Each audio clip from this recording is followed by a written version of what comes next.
So when I began my journey to engage the darkness of human trafficking was 13 years ago.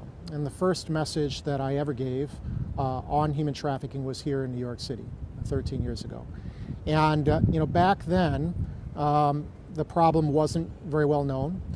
People often questioned.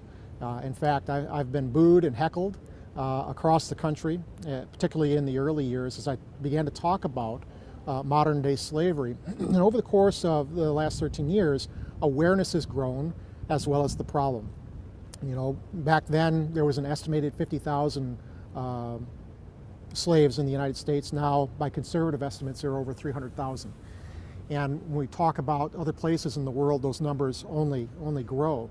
And the awareness in the American public has increased as well. But I think what burdens me in the fight against the injustice of slavery is the incremental gravitational shift in the hearts and minds of people that are beginning to question whether or not it is inherently evil for some to live as the property of others. And I know that sounds fantastical, but in earlier campaigns, we began to notice how faculty, graduate students, people on the street, radio talk show hosts began to question whether or not it was inherently wrong to have sex slaves, to have people in other parts of the world that would serve the needs of the many.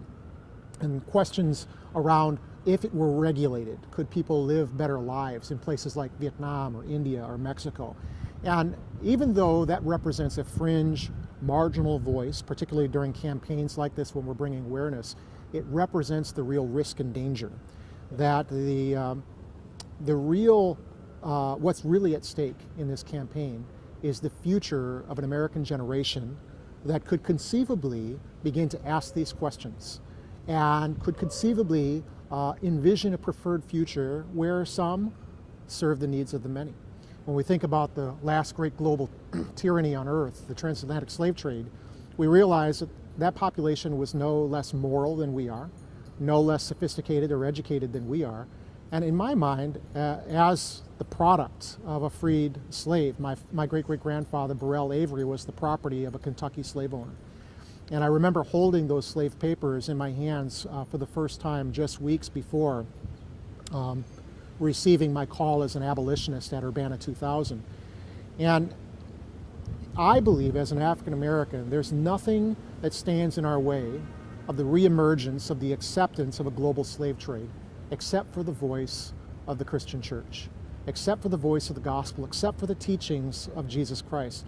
In my mind, this is the only thing that can prevent another manifestation of global slavery.